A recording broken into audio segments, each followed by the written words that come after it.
सबको जय मसीह। फिर से एक नए एपिसोड में आपको स्वागत करते हैं। हम लोग कुछ वचनों को पढ़ रहे थे। हम लोग का विषय था अंतिम समय का घटना। उसी में कुछ वचनों को हम लोग देख रहे थे। अभी एक और वचन हम लोग पढ़ते हैं, इब्रानियों का किताब का 11 अध्याय और उसका 3 वचन। विश्वास ही से जान जाते हैं कि सारी सृष्टि की रचना परमेश्वर के वचन के द्वारा हुई।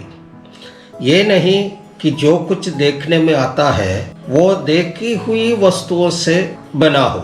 ये पद विश्वास की शक्ति और सृष्टि की उत्पत्ति को समझाने के लिए महत्वपूर्ण है।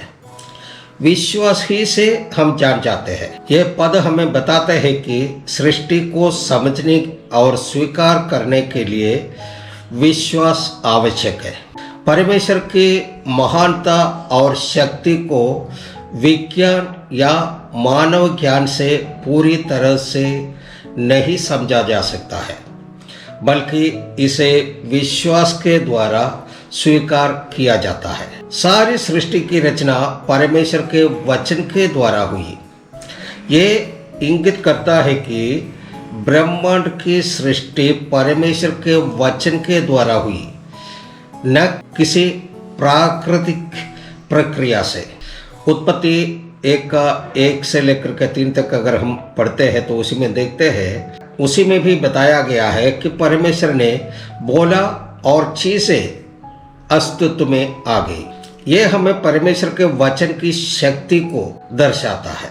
जो कुछ दिखाई देता है वो उससे बना है जो दिखाई नहीं देता है। इसका अर्थ ये है कि संसार की रचना अदृश्य तत्वों अर्थात परमेश्वर की शक्ति और उसके वचन के द्वारा हुई है। आधुनिक विज्ञान भी इस विचार की पुष्टि करता है कि पदार्थ सूक्ष्म तत्व यानी कि एटम यानी मॉलिक्यूल्स उससे बना है, जो नग्न आंखों से नहीं देखा जा सकता है। इसका आत्मिक संदेश ये है, हमें विश्वास रखना चाहिए कि परमेश्वर ही सृष्टि का रचयिता है। सच्चा विश्वास वही है जो परमेश्वर के वचनों को स्वीकार करे, भले ही वे हमारी समझ से परे हो। ये पद हमें यह भी सिखाता है कि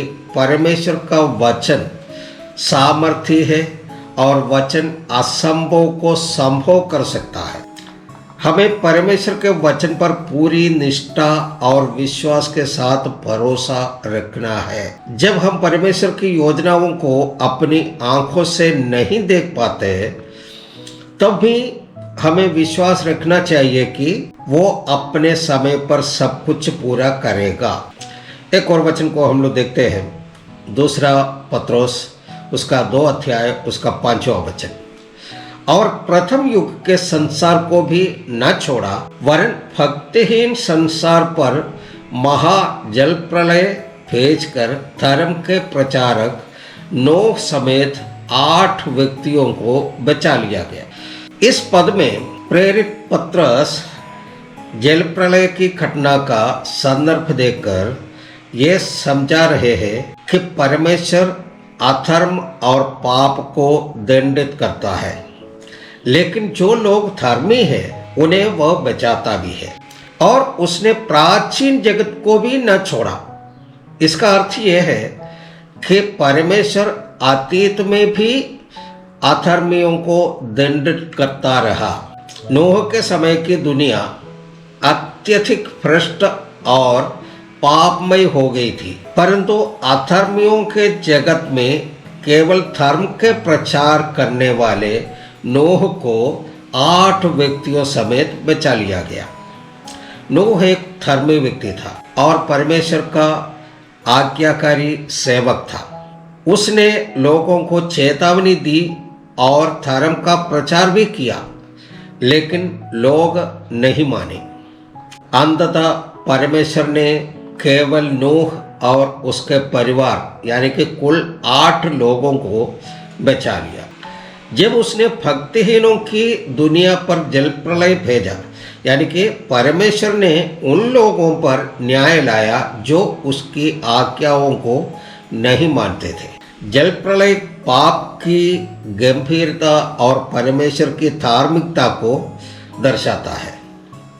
यह हमें सिखाता है कि परमेश्वर न्यायी है और वो पाप को अनदेखा नहीं करता है। इसका आध्यात्मिक संदेश ये है, परमेश्वर अधर्म और भक्तिहीनता को दंडित करता है, लेकिन जो लोग उनकी ओर मुंह मुड़ते हैं उन्हें वो बचाता भी है। नूह की तरह हमें भी परमेश्वर की आज्ञा का पालन करना चाहिए और सत्य का प्रचार करना चाहिए। यह पद हमें यह भी चेतावनी देता है कि परमेश्वर का न्याय निश्चित है और हमें धर्मी जीवन जीने के लिए तैयार रहना चाहिए। हमें परमेश्वर की आज्ञाओं का पालन करना चाहिए और अपने जीवन को धार्मिकता से भरना चाहिए। इस दुनिया में चाहे कोई हमारी बात सुने या ना सुने, हमें नूह की तरह धैर्यपूर्वक विश्वास योग्य बने रहना चाहिए और सच्चाई का प्रचार करते रहना चाहिए। एक और वचन पढ़ते हैं, गलातियों की किताब का 1 अध्याय और 3 और 4 वचन। परमेश्वर पिता और हमारे प्रभु यीशु मसीह की ओर से तुम्हें अनुग्रह और शांति मिलती रहे।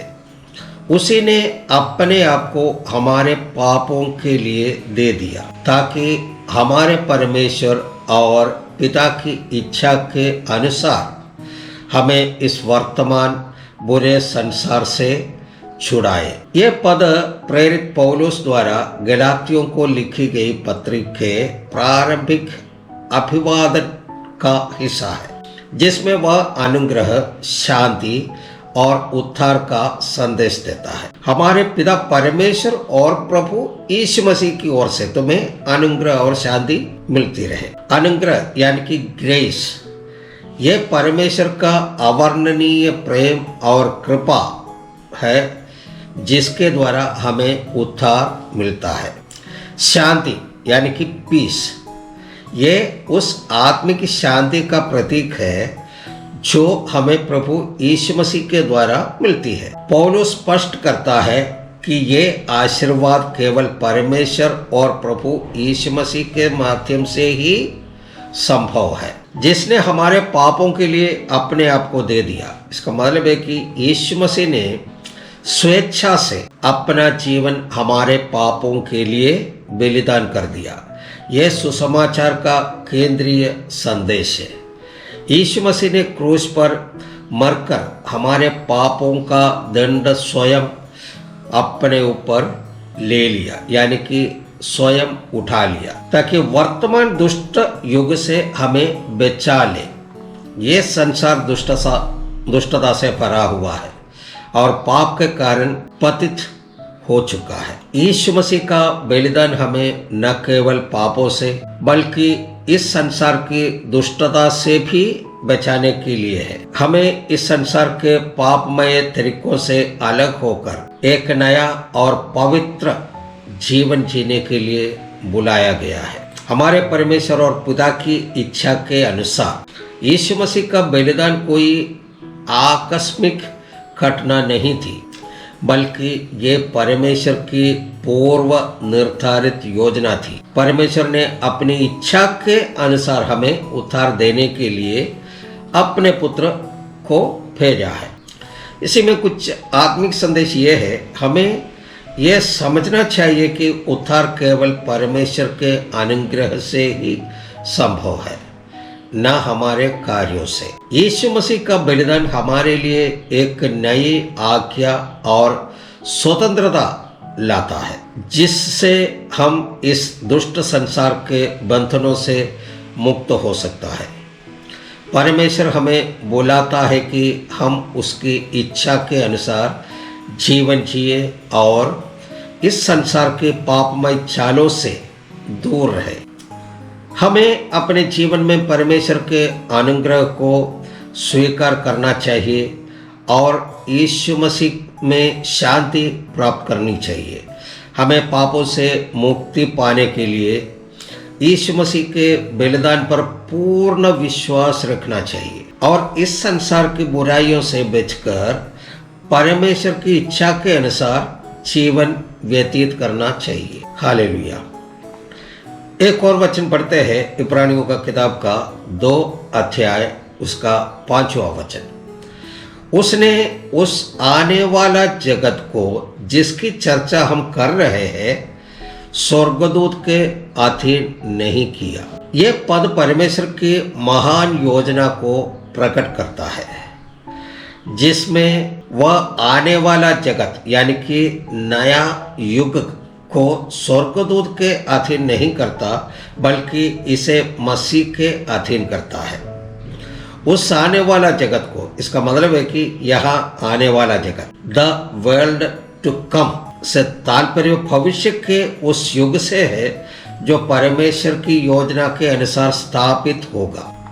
ये मसीह के राज्य की ओर संकेत करता है जब वह अपनी महिमा में वापस आएंगे और सब चीजें पर राज्य करेंगे जिसकी हम चर्चा कर रहे थे। उसका मतलब है कि इब्रानियों की पुस्तक पहले अध्याय में मसीह की महानता और सर्वोच्चता को दर्शाता है।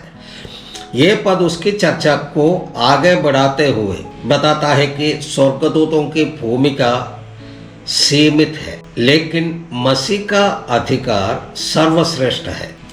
ये क्यों स्वर्गदूतों का अधीन नहीं किया है? स्वर्गदूत परमेश्वर की सेवक है और उनके विशेष कार्य होता है, लेकिन आने वाला युग का शासन उन्हें नहीं सौंपा गया है।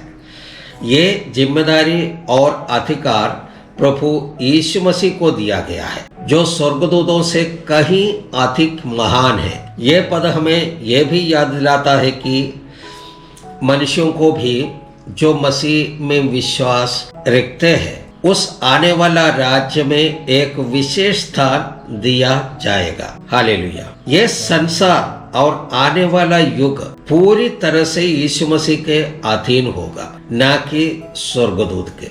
मसीह न केवल हमारे उद्धार करता है बल्कि वे भविष्य में सभी चीजों पर राज्य भी करेंगे। जो लोग मसीह में विश्वास रखते हैं वे उस आने वाला राज्य में सहभागी होंगे। हमें मसीह की महिमा को समझना चाहिए और उनकी सर्वोच्चता को स्वीकार करना चाहिए। हमें विश्वास रखना चाहिए कि भविष्य परमेश्वर के नियंत्रण में है और यदि हम यीशु के अनुयायी हैं तो हम उनके साथ आनंद राज्य में सहभागी होंगे। इसलिए हमें मसीह के प्रति पूर्ण निष्ठा और समर्पण के साथ जीवन जीना चाहिए। हालेलुया। अभी तक हम लोगों ने अभी का संसार नहीं लेकिन उसका शुरुआत से लेकर के जो पहले का जो संसार था उसके बारे में कुछ जानकारियाँ प्राप्त कर रहे थे।